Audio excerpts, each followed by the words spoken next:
Brad, as far as tonight, what was working for you as far as feel? Because this is second game you've had 25 since coming off the bench. What was the flow or feel for you tonight? First, praise my Lord and Savior Jesus Christ. It's just being me, just being aggressive, having fun with the game. The other part of that is obviously you got a huge steal on DeAndre at the end, and the crowd reacted, and you know you've been known obviously for the offense, and you do defend. But how much was that gassed you up or made you feel like and to see the crowd react the way they did after making that play? I mean, you know, I don't pay attention to the reactions, but I mean, I definitely take pride in it. You know, it's definitely a role that the team is implemented, you know, for me, being more of a defender and taking on those tough matchups. And, you know, I take pride in it, you know, so I take pride in one-on-one matchups. I try not to let guys go directly by me. Like, if you're going to score, right, if you're going to score, you need a ball screen or a couple of screens, you know, so, you know, that's just a testament to who we are. We have to do that nightly. When you look at the new role, what's kind of the biggest adjustment? Because I don't think you've come off the bench in like 8 years. So in terms of your approach or mentality, is there any Everything. adjustment? Everything. Everything. Yeah. My preparation is totally different now, so. How so? It just is. You don't start the game off, so you got to make sure that you're ready to go by the time your name is called, so. What was your reaction when you guys had that conversation? I literally looked at coach and said, okay. I'm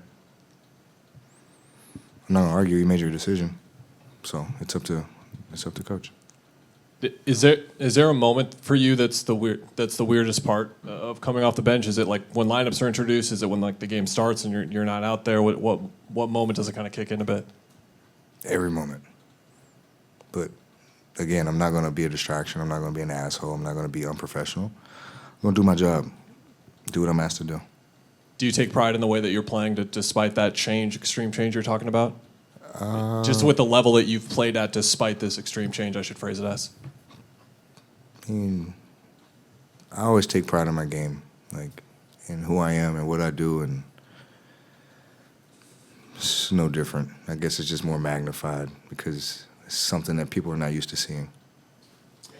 Brad, with Oso getting a big chunk of minutes tonight, what are you guys seeing from him in terms of his comfort level and just being able to make reads out there? He's amazing, man. I love Oso. I love Ryan. I've been preaching this all year. Like, I love our two young guys.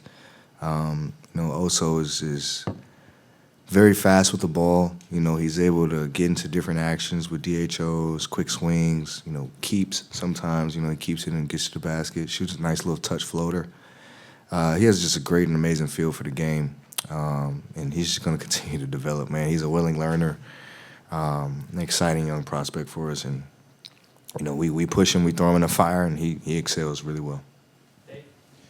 Book was talking about earlier that sometimes when all three of you, and I'm talking about you, him, and KD, that sometimes it was getting harder to space out the shot attempts and all that stuff. Do you think you coming off the bench gives you more of an option to be in the lead role, and that maybe in some ways this works better because you're not thinking about sharing the ball?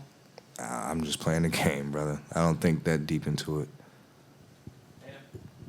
You and Grayson started last year, and now you both are coming off the bench, and you guys feeding off each other tonight. You had a lot of assists to each other. Does that continuity play a factor in how you guys played tonight?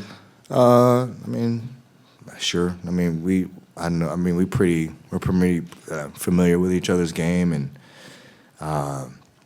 you know, it's our job to bring in energy. You know, play fast, get the pace going, fire up some threes, and just have fun, man. That's all I try to do when I'm out there, and whatever group I'm with. Like, just go compete, go have fun, fly around on the defensive end, and offensively, like, let's push this thing. So we don't have to run plays. Like, let's just play fast, play aggressive, chuck up some threes, and have fun hooping. B. So when you look at it strategically, there have been many nights this year where you've had 15 to 20 points off the bench. Tonight you had 56, Don't you think that's one of the reasons strategically why they might have moved you? I don't know. You gotta ask Bud these questions, man. Did they not sit down and when they told you what No. they were going to do, they didn't explain why they were doing it? You gotta ask Bud. Elliot, last one. Brad, how have these last few days and even weeks been for you? Has this been one of the toughest kind of stretches, like psychologically, mentally for you at all, just with all the off the court noise? Yes and no. I think it's been more of a distraction than anything. I wouldn't say bothersome. I mean, people are going to make their noise and have their opinion about certain things, you know. And I'm big in faith, you know. And for those who are big in faith with me, like 1 Corinthians 15:58. That's what got me through everything. So if you go read that, you'll probably understand why. Be's at peace. Be's in a good mode. Like, don't get wavered, man. Like, adversity happens, things happen. You control what you can control.